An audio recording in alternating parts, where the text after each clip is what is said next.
ஒரு பொண்ண வந்து விரும்புறதுக்கு முன்னாடி, லவ் பண்றதுக்கு முன்னாடி, we have to spend time. அத நான் நெறைய இதுல சொல்லிட்டேன். நெறைய டைம் ஸ்பெண்ட் பண்ணி, அவங்க நேச்சர் நம்மளுக்கு செட் ஆகுமா? அவங்க ஃபேமிலி எப்படி? எவ்வளோ சிப்லிங்ஸு? பேரன்ட்ஸ் எப்படி?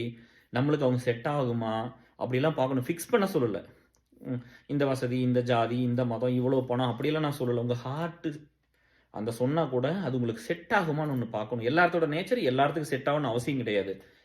கல்யாணம் பண்ணிட்டு கஷ்டப்பட்டு பிரிஞ்சு, டிவோர்ஸ் எல்லாம் கோ த்ரூ பண்ணி, பிரேக்கப் கோ த்ரூ பண்ணி, இந்த ப்ராசஸ் எல்லாம் கோ த்ரூ பண்றதுக்கு, இன்னும் கொஞ்சம் டைம் அதிகமா ஸ்பெண்ட் பண்ணி, நம்ம ஒரு நல்ல லைஃப் பார்ட்னர சூஸ் பண்ணலாம். அதுக்கு டைம் ஸ்பெண்ட் பண்ணுங்க.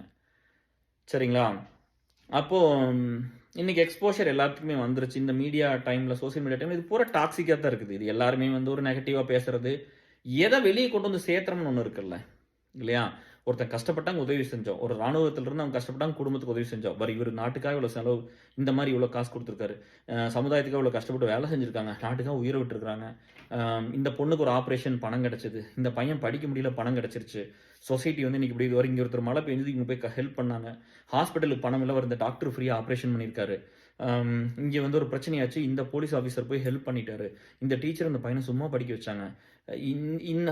பக்கத்து வீட்ல ஒரு பையனுக்கு வந்து அம்மா, அப்பா இல்ல. இந்த அம்மா வந்து சாப்பாடு போட்டுட்டு இருக்காங்க.